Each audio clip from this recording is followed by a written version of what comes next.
नमस्कार, 89.6 एफएम सीकर से मैं हूं आरजे संदीप।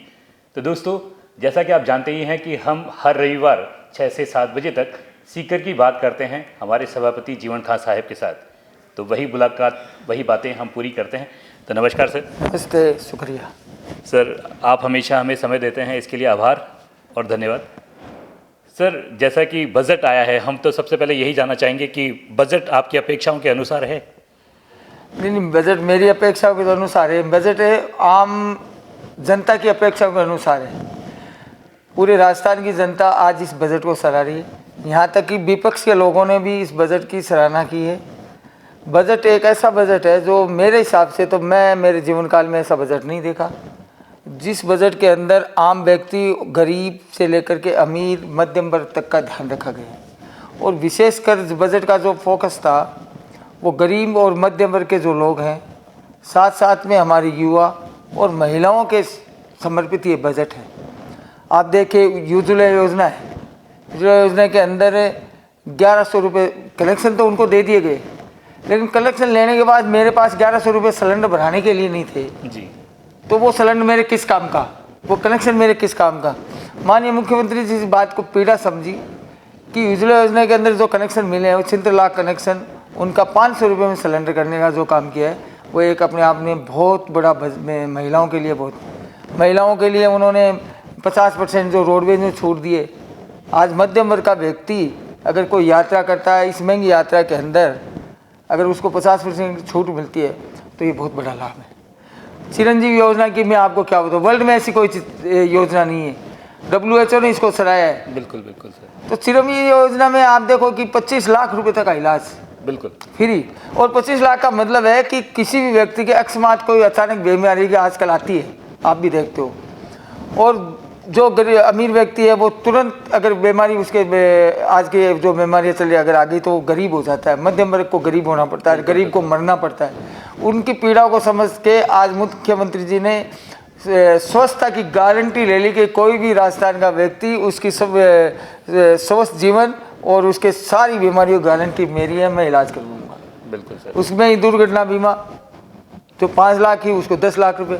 आज कोई भी व्यक्ति अकस्मात जो अगर दुर्घटना हो जाती है, अपन 2 दिन 3 दिन यार दोस्त परिवार के लोग हैं उसके संतावना देने के लिए 2 4 5 रोज रहते हैं, लेकिन उसके बाद में उसको इसका घर चलाना, उसकी पीड़ा को समझ करके 10 लाख रुपए की दुर्घटना की बीमा कर दिया। उसके अलावा भोजन की भी व्यवस्था कर रहे हैं, भोजन की भी व्यवस्था कर रहे हैं सर। भोजन में आप देखो, फूड जो है, खाद्य सुरक्षा में जो लोग जुड़े हैं उनके लिए फूड पैकेट में दाल भी होगी, चीनी भी होगी, तेल भी होगा, मिर्च मसाले भी होंगे, ये फूड पैकेट भी दिया जाएगा। और साथ साथ में जो कर्मचारियों के लिए योजना है, ये कर्मचारियों का जो वो 9-27 और 18-27 का जो पैकेज दिया, ये बहुत बड़ा कर्मचारियों के लाभ है। और कर्मचारी इस बात को महसूस कर रहे हैं कि पिछले समय में बजट में कर्मचारियों को लिए दिया गया, और सरकारी कर्मचारियों के लिए अब भी बजट उनके लिए अच्छा है, तो कर्मचारियों के लिए भी उन्होंने ध्यान रखा है। सर, इसके अलावा देखिए, जैसे मान है वहाँ पर सम्मान भी है, और मान है वहाँ पर अपमान भी है, और निंदा है वहाँ स्तुति भी है।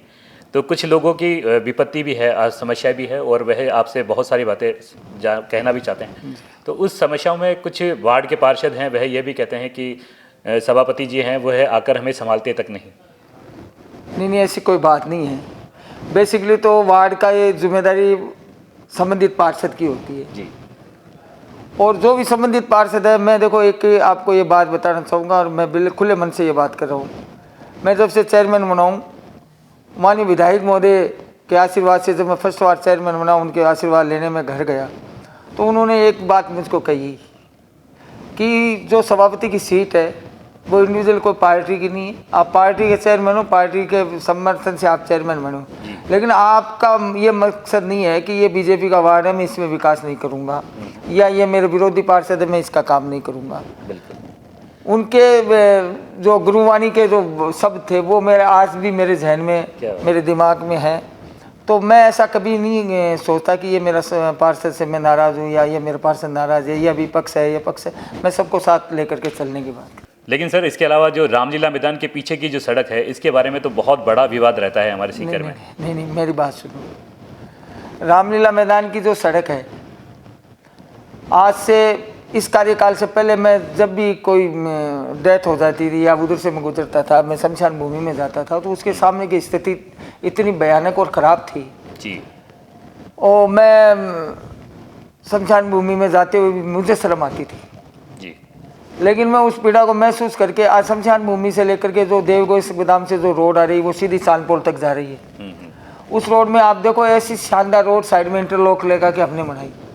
अब आप बात कर रहे हो, वो भी मैं आपको बताना चाहूँगा, आप बात करो रामलीला मैदान से जो पीछे रोड है शमशान भूमि की बिल्कुल। जोड़ती है, बिल्कुल सर। उस रोड को हमने चालू किया। जी लोगों की डिमांड है कि साहब इसमें शमशान भूमि का रास्ता है, अगर ये रास्ता चौड़ा हो जाए, आने जाने में सुविधा रहे, सारे शहर की लोग इधर से गुजरते हैं।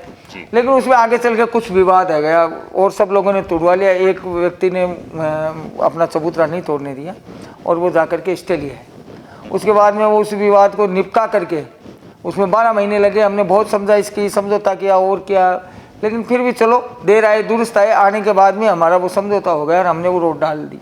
WVM रोड की मैंने कुटाई भी कर दी। लेकिन उसके बाद में जैसे बरसात आ गई, बरसात के बाद में सर्दी आ गई, सर्दी के कारण वो डामर उसमें पर नहीं था। अब जैसे फरवरी में मौसम सही होते ही उसको करवा देंगे। सर, इसके अलावा लोगों का कहना ये भी है कि ये ट्रैफिक जो लाइट लगनी चाहिए कल्याण सर्किल पर, देवपुरा रोड पर, और ये जो कल्याण सर्किल के आगे वाली जो पुलिया के पास, वहाँ पर ट्रैफिक अगर लाइट लगी रहे तो वहाँ पर ट्रैफिक जाम ना होगा, इसके बारे में कुछ? नहीं, बिल्कुल आप सही कह रहे हो। सीकर में वास्तव में ट्रैफिक की जो व्यवस्था है वो मैं इस बात को मानता हूँ धनी है। और कल्याण सर्किल की बात करें अपन, तो कल्याण सर्किल की स्थिति ये है कि आज भी कोई व्यक्ति उधर से गुजरता है तो उसको 15-20 मिनट बहुत ज़्यादा समस्या होती है। कल्याण सर्किल से लेकर पुलिया संकड़ा होने की वजह से वो आगे जाने में समस्या रहती है। रही लाइट की बात, ट्रैफिक लाइट पहले भी वहाँ लगवाई गई थी जी, लेकिन वो लाइटें उतारनी पड़ी लास्ट में, और उतार के आज भी हमारे पास वो पड़ी है। क्योंकि ट्रैफिक की लाइट होते है, जैसे रेड लाइट होती है तो वो रेड लाइट होते ही वो लाइन है पुलिया तक लग जाती है, और पुलिया लग रहा है वो सब में 24 घंटे उसकी ट्रैफिक की समस्या उसमें उत्पन्न होने लगी। इस कारण वो लाइटें हटानी। लेकिन ट्रैफिक मैनेजमेंट का काम नगर परिषद के साथ साथ नगर परिषद व्यवस्था कर सकती है, लेकिन ट्रैफिक का काम ट्रैफिक डिपार्टमेंट, पुलिस डिपार्टमेंट का काम है। उनको ये करना पड़ेगा कि ट्रैफिक व्यवस्था के लिए हम स्मूथली गाड़ियों के, जैसे दुकानों के बाहर आप देखो गाड़ियाँ खड़ी रहती है, 2 व्हीलर से मेरी दुकान से मैं 3-4-5 फुट आगे खड़े रखता हूँ, तो ये सारी व्यवस्था उनकी है। एक बार समस्या ये आई कि साहब हमारे पास गाड़ी उठाने के लिए या गाड़ी को करने के लिए हमारे पे, मैंने टेंडर करके उनको गाड़ी दे रखी है जी, जो गाड़ियाँ वो उठाती हैं वो मैं, मेरे टेंडर है, पैसा वो देते हैं, लेकिन उनके पास ऐसी कोई व्यवस्था नहीं। हमने टेंडर करके गाड़ी उनको दे दी, वो भी जो भी चलान उलान काट करके वो पैसा हमें भी जमा करा देते हैं उसके हिसाब से। लेकिन व्यवस्था के अंदर उनको ज़्यादा करना पड़ेगा। मैं तो व्यवस्था कर सकता हूँ, जब भी वो अंडरलाइन की कहते हैं, नो पार्किंग के बोर्ड की कहते हैं, या किसी भी प्रकार की हमें उस हमारे से सहयोग मांगते हैं, मैं उनको तत्पर देता हूँ। जी सर, और अब आगे भी हमें उम्मीद है कि आप अच्छे से अच्छा हमारे सहयोग करेंगे। सर, वापस हम बजट पर आते हैं, और ये बजट से हमारे सीकर में नया विकास क्या क्या होने वाला है, इसके बारे में कुछ प्रकाश डालें। देखिए, सीकर में नए विकास के मामले में बताऊँ, वेटनरी कॉलेज से लेकर के आवासीय विद्यालय भी मिली है, 35 किलोमीटर सीकर शहर के अंदर सड़कें मिली है।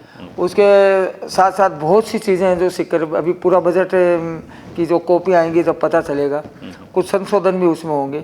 कुछ डिमांडें हमारे माननीय विधायक महोदय की थी वो भी रह गई, वो भी इसमें आएंगी। तो मेरे हिसाब से सीकर शहर का बजट तो स्पेशल आया ही है। लासन पूरे ज़िले के बजट के ऑल ओवर है। सीकर ज़िले के लिए माननीय मुख्यमंत्री जी ने बहुत अच्छा बजट दिया है, और मुख्यमंत्री जी की मैं सीकर शहर एक चेयरमैन होते नाते सीकर शहर के वासियों की ओर से बहुत बहुत बधाई देना चाहूँगा कि आपने जो बजट दिया है वो बजट आम व्यक्ति का बजट है। उसमें हर व्यक्ति, हर पीड़ित व्यक्ति से लेकर के पैसे वाला, अमीर, गरीब, सब लोगों को ये बजट भाया है, और ऐसा बजट शायद ही आगे कोई भविष्य में मेरे हिसाब से। जी सर। सर, कुछ लोगों का ये भी कहना है कि हमें सभापति तक पहुंचने के लिए पार्षदों का सहयोग लेना पड़ता है। हम पहले पार्षदों से कहना पड़ता है, फिर हमारी जो कंप्लेंट है वह सभापति तक पहुंच पाती है। नहीं, तो ये इसमें मैं आपको बताऊंगा। देखिए, पार्षद मेरा प्रतिनिधि है जी, उसका भी एक प्रोटोकॉल है। कोई भी व्यक्ति उसको समस्या बताए, और समस्या बताने के बाद अगर पार्षद उस समस्या का निराकरण नहीं करता है या उसकी सुनाई नहीं करता, वो मेरे पास आता है। तो मेरे दरबार तो 24 घंटे खुले रहते हैं, कभी भी आप आके देखो। मैं सुबह 9 बजे से लेकर 11-12 बजे तक मेरे घर के बाहर बैठा रहता हूँ। मेरे ऑफिस में मैं कभी भी गेट बंद नहीं रखता हूँ, मेरा गेट खुला रहता है। मेरे पास कोई भी व्यक्ति आता है, मैं उसकी जितनी भी कोशिश, मेरी पर संपूर्ण कोशिश रहती है कि इसका निराकरण करूं। कोई भी अकस्मात कारण से रह जाती है तो मैं देखो 100% तो कोई व्यक्ति कर नहीं सकता, लेकिन मेरे पास आए व्यक्ति को मैं खाली हाथ नहीं भेजता हूं और जिसका उसका काम मैं पूरा करने का प्रयास करता हूं। चलिए सर, बहुत बहुत धन्यवाद। तो आज के इस कार्यक्रम को हम यहीं पर विराम देते हैं।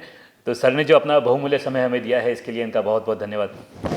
बहुत बहुत शुक्रिया, धन्यवाद। 89.6 FM सीकर, शहर की धड़कन।